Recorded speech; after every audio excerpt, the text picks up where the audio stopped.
Get your hands where I can see them right now. You think this is a game?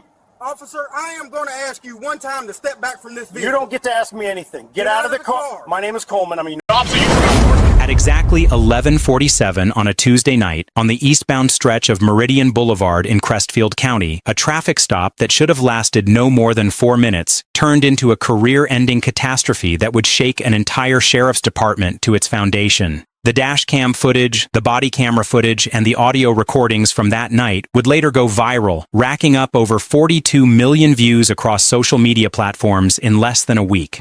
But this was not your typical traffic stop video. There was no high-speed chase. There was no drug bust. There was no dramatic foot pursuit through a neighborhood. This was a black man in a luxury vehicle, stopped on a dark road by an officer who had already made up his mind about who he was looking at before he even stepped out of his cruiser. What made it different was what the officer did not know. He had no idea who was sitting behind that wheel. And by the time he found out, there was nothing he could do to take back what he had already done. What happened next would shock the Crestfield County Sheriff's Department, spark a federal civil rights investigation, and prove once again that a badge does not make you untouchable, and that knowledge of the law is the most powerful weapon any citizen can carry. Before we continue, do me a favor and drop a comment letting me know where you are watching from. And if you have not subscribed yet, please hit that button right now because this story gets significantly more intense, and you are going to want to see every part of it. Marcus A. Coleman was not your average 48-year-old. While most people his age were winding down after long careers, Marcus was at the absolute peak of his. He had been appointed to the United States District Court for the Eastern District by the President of the United States 6 years prior, confirmed by the Senate, and had spent his career building one of the most respected legal records in the region. He had graduated summa cum laude from Howard University at 21. He earned his law degree from Yale, where he finished in the top 3% of his class. He spent 8 years as a federal prosecutor before transitioning to civil rights litigation, where he won landmark cases that set precedent still cited in courtrooms today. He had clerked for a Supreme Court justice. He had been a keynote speaker at the National Bar Association. He had been profiled in 3 major national publications as one of the most consequential legal minds of his generation.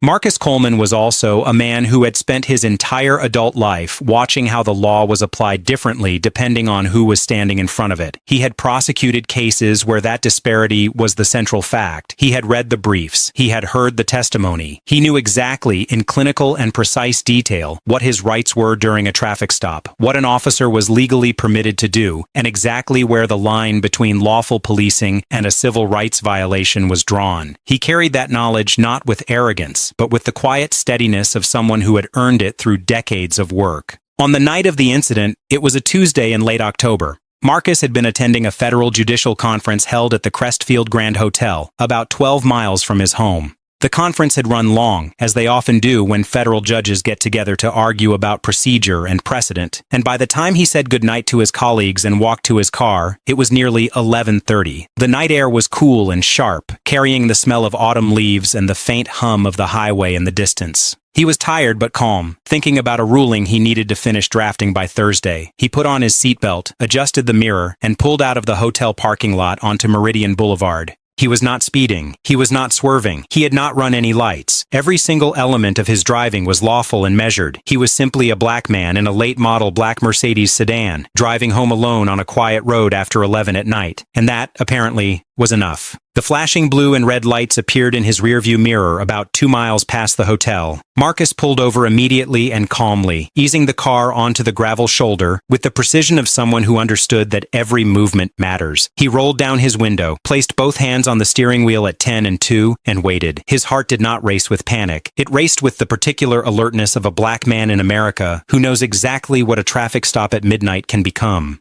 The officer who approached that vehicle was Derek Holt, a 12-year veteran of the Crestfield County Sheriff's Department. Holt had spent most of his career patrolling this stretch of the county, and by most accounts from his colleagues, he was known for running a tight stop, meaning he liked control, he liked compliance. He liked the stops where people were scared and apologetic and handed over everything he asked for before he even finished the sentence. He was not known for patience with people who asked questions. He was not known for tolerating what he described in internal memos as attitude from drivers. For Derek Holt, these stops were routine. They were transactions. He held the power, the driver acknowledged it, and everyone went home. That was how it worked. Or at least, that is how it had always worked before tonight. Holt approached the driver's side window and did not greet Marcus. He did not say good evening. He did not explain why he had pulled the vehicle over, and he did not ask for license and registration in the standard professional manner. Instead, the first thing out of his mouth was a demand. He said, "Where are you coming from and where are you going?" His tone was already loaded with something that had nothing to do with traffic enforcement. Marcus Coleman remained completely calm. He looked at the officer and said, "Good evening. I am happy to provide my license and registration. Could you please tell me the reason for the stop first?" This is where things began to unravel for Derek Holt, because that question, that perfectly reasonable, perfectly legal, completely non-aggressive question, was apparently not something he was prepared to answer, because the truth was, he did not have a clean answer. Holt later claimed in his report that he had pulled Marcus over for a lane departure, but the dashcam footage showed Marcus driving in a straight, consistent line the entire time. There was no lane departure. There was no moving violation. There was no lawful basis for the stop at all. Holt ignored the question entirely and said, "I need you to step out of the vehicle." Marcus did not move. He said, "I am not required to exit the vehicle unless you are placing me under arrest. Are you placing me under arrest, officer?"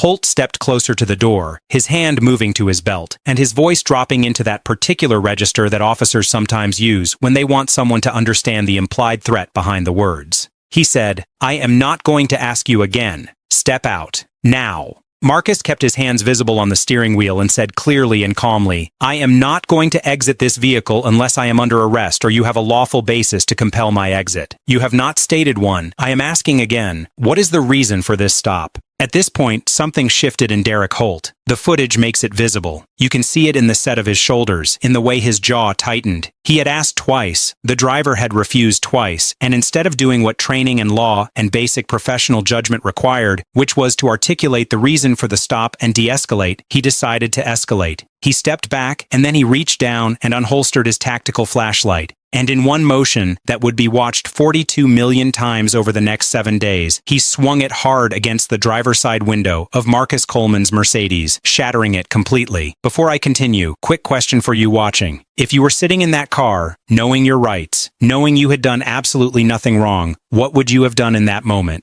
Drop your answer in the comments below. The glass exploded inward. The sound on the body cam was sharp and jarring, and in the 2 seconds after the window shattered, Derek Holt drew his firearm and pointed it directly at Marcus Coleman, a 48-year-old black man sitting calmly with his hands on the steering wheel, wearing a dress shirt and a tie, in a vehicle that contained no contraband, no weapons, no drugs, and no evidence of any crime whatsoever. And then Marcus Coleman did something that Derek Holt had never encountered in 12 years of traffic stops. He did not cry, he did not beg, he did not tremble. He turned his head slowly toward the barrel of that gun, looked Officer Derek Holt directly in the eye, and said, in a voice as steady as a courtroom, "I want you to listen to me very carefully. Reach into the back seat, you will find a leather satchel. Inside that satchel is my judicial credentials wallet. I am asking you to look at it before either one of us says another word." Holt hesitated. Something in the tone stopped him. He did not comply immediately, but he did not fire either. He stood there, gun extended, and Marcus continued. He said, "My name is Marcus A. Coleman. I am a sitting United States Federal District Court judge for the Eastern District. The weapon you are pointing at me is pointed at a federal officer. I am telling you this not to intimidate you, but because I need you to understand the gravity of what is happening right now. You have just committed a warrantless destruction of private property. You are currently pointing a loaded firearm at a person you have not placed under arrest and who has committed no crime. I am asking you one final time to please lower your weapon and retrieve my credentials from the back seat."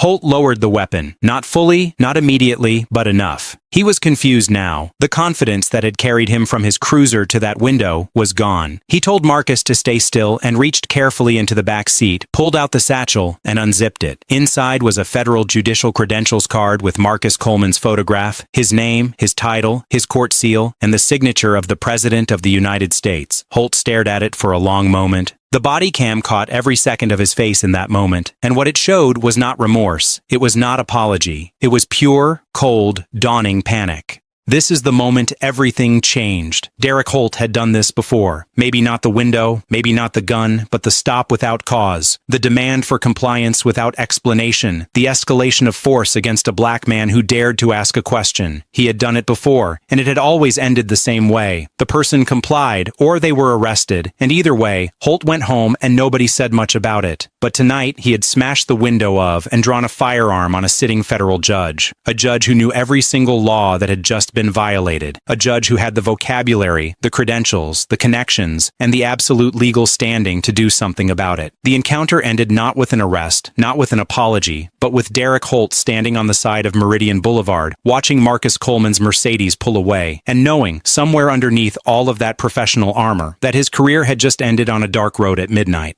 The entire encounter had lasted 19 minutes. 19 minutes that would cost Derek Holt everything. Now, most people who have a gun pulled on them during a traffic stop go home shaking. They call a friend. They calm down. Maybe they file a complaint months later, if they ever do at all. Marcus Coleman was not most people. By the time he arrived home that night, glass still on his lap from the shattered window, he had already composed the outline in his head. He sat down at his desk at 12:45 in the morning, and he began to write. What he produced was not a simple citizen complaint form. It was a 27-page formal complaint submitted simultaneously to the Crestfield County Sheriff's Department Internal Affairs Division, the State Attorney General's Office, the United States Department of Justice Civil Rights Division, and the Federal Bureau of Investigation. It cited 14 separate potential violations, cross-referenced with specific statutes, case law, and the precise time-stamped moments from what he knew would be on both the dashcam and bodycam footage. It was the kind of document that a senior civil rights attorney would charge $40,000 to draft. Marcus Coleman wrote it before sunrise.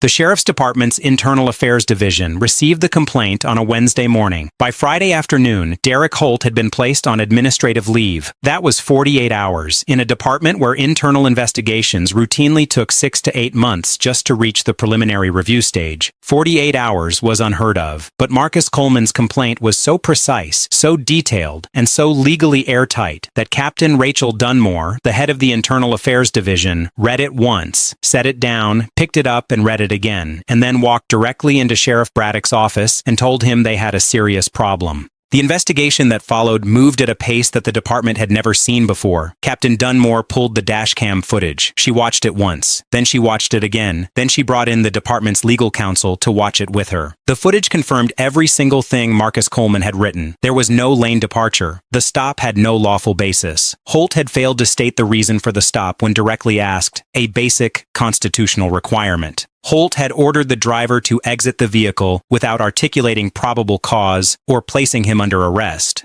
Holt had destroyed the window of a private vehicle without legal justification. Holt had drawn his firearm on an unarmed person sitting calmly with hands visible on the steering wheel, with no threatening behavior and no criminal activity present. But there was something else in the footage that made this case even more serious. When Captain Dunmore reviewed Holt's body cam audio more carefully, she found a moment, early in the stop, before he even reached the window. In the 14 seconds between getting out of his cruiser and walking to Marcus's vehicle, Holt could be heard on the audio, muttering under his breath. The words were low, but clear enough for the department's audio enhancement team to isolate and confirm. What he said in those 14 seconds would become the most quoted part of the entire incident when the footage was eventually released to the public. It was 3 words, casual and contemptuous, and it removed any remaining doubt about the nature of this stop. It was not traffic enforcement. It was never traffic enforcement. The investigation took 11 days in total. 11 days from the filing of the complaint to the official findings. For a matter this serious, that was extraordinary speed. But the evidence was not complicated. Everything was documented, everything was on camera, everything was confirmed by the audio, everything was undeniable. The department's findings were released in a formal statement issued by Sheriff Braddock on a Friday morning. The findings confirmed that the stop lacked a lawful basis and constituted a violation of the subject's Fourth Amendment rights. They confirmed that the officer's failure to state the reason for the stop when asked was a violation of both departmental policy and established constitutional law. They confirmed that the destruction of the vehicle window constituted unlawful use of force against a non-threatening subject with no criminal history, no outstanding warrants, and no behavior justifying the action. They confirmed that the drawing of a service weapon against the subject subject was an unjustified use of deadly force, and the audio evidence confirmed that the basis of the stop was not traffic-related at all, but was rooted in a discriminatory judgment made before the officer ever left his vehicle.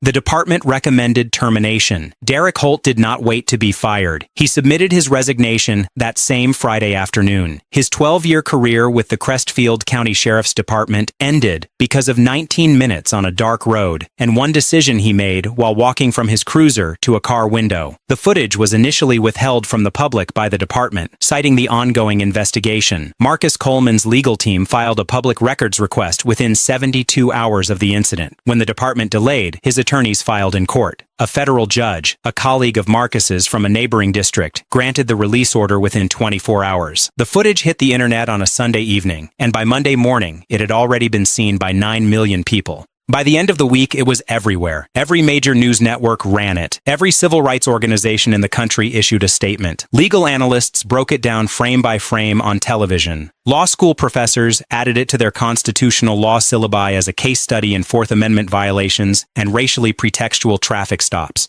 Organizations that train public defenders used it in their workshops. The audio clip of those 3 words Holt muttered on his way to the car was shared millions of times on its own. The public reaction was enormous and divided in the way these things always are. Some people praised Marcus Coleman for staying calm, for knowing his rights, for refusing to comply with an unlawful order while keeping the situation from spiraling into something even more dangerous. Others criticized him, saying he should have simply gotten out of the car, that arguing with a police officer at night on a dark road is always dangerous, regardless of your credentials. Some said his calm was a luxury that not every black person in that situation would have been able to afford, and they were right. Others said that was exactly the point. But here is what nobody, not a single person across 42 million views and hundreds of thousands of comments, could genuinely dispute. Marcus Coleman had done nothing wrong. He had broken no law. He had made no threatening movement. He had asked a completely legal question and been met with a shattered window and a loaded gun. And he had handled it with more composure than most people could have managed with 100% assurance of their own safety, let alone in the dark with glass in their lap and a firearm pointed at their face. After the incident, the Crestfield County Sheriff's Department announced a series of departmental reforms. Officers would now be required to complete a refresher course on Fourth Amendment traffic stop law before the end of the calendar year. A new policy was enacted requiring officers to verbally state the reason for any traffic stop within the first 30 seconds of contact with a driver. The use of force policy was revised to add explicit language around the use of tactical tools and firearms against non-resisting subjects. The department also announced it would partner with an independent civil rights oversight organization to review and audit its traffic stop data for the previous 3 years. Essentially, they made their officers take the kind of course that Marcus Coleman could have taught himself. And when those officers sat down in that training room and watched the body cam footage from Meridian Boulevard as part of the curriculum, they watched it in silence. After the footage went viral, 4 other people came forward with complaints about Derek Holt specifically. 2 were traffic stop incidents with similar patterns. One involved a man who said Holt had searched his vehicle without consent and found nothing but had filed a report claiming the man had consented. Another was a woman who said Holt had followed her for 6 blocks after she left a store before pulling her over and spending 20 minutes demanding to know where she was going. None of these complaints had ever resulted in disciplinary action. None of them had been investigated seriously. Turns out this was not an isolated incident. Turns out Meridian Boulevard was not the first time. As of today, Marcus A. Coleman continues to serve as a United States Federal District Court judge. He has spoken publicly about the incident on 3 occasions, each time declining to center himself in the narrative and instead redirecting attention to the millions of people who face similar encounters without his credentials, his legal knowledge, or his institutional standing to compel accountability. He has become an outspoken advocate for federal oversight of pretextual traffic stops and has co-authored a legal brief calling for a national standard for dash cam and body cam retention and public release. He has also established a legal education fund in his own family's name to provide free Know Your Rights workshops in underserved communities across the state.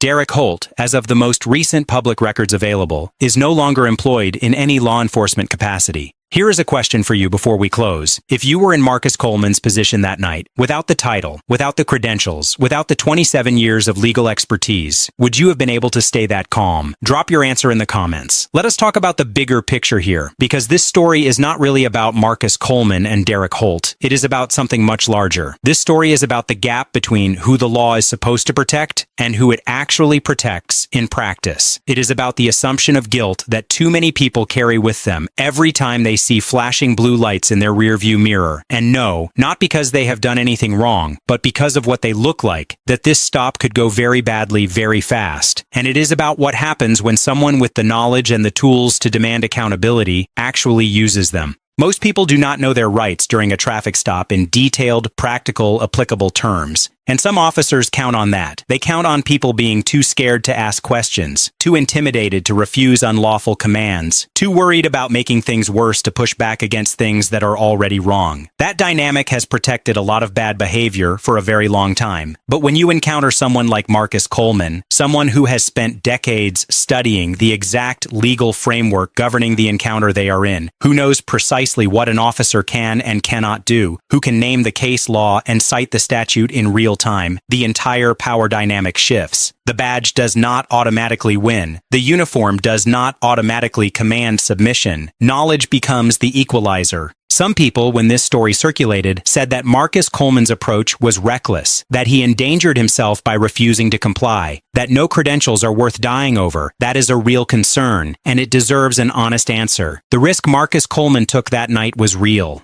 No credential, no title, no amount of legal expertise makes a black man in America immune to the split-second decisions that can be made during an encounter like that one. Marcus knew that. He calculated it, and he made a decision rooted in the belief that the alternative, complying without question with an unlawful stop in the hope that compliance alone would keep him safe, was its own kind of risk. The fact that standing on your constitutional rights in a traffic stop is considered dangerous by many people tells you everything you need to know about the problem this story is really pointing at. So what should people take away from this? First, know your rights before you need them. The time to learn what an officer can and cannot legally demand from you during a traffic stop is not when you're already pulled over on a dark road. Learn it now, when you are calm and there are no stakes. Second, documentation is power. Marcus Coleman's 27-page complaint changed everything. Not because he was loud or aggressive, but because he was precise. The most effective accountability often sounds like paperwork. Third, stay calm, not just because it is safer, though it is, but because calm is strategic. It forces the other person to own every escalation, every raised voice, every aggressive action, every unlawful order stands alone and unambiguous on that footage when the other party never matches it. Fourth, your rights exist, whether or not the person in front of you respects them. The stop was unlawful whether or not Marcus had said a word about it. Knowing that does not mean the risk disappears, but it does mean that what happens can be documented, challenged, and addressed afterward. Fifth, accountability is possible, but it requires evidence.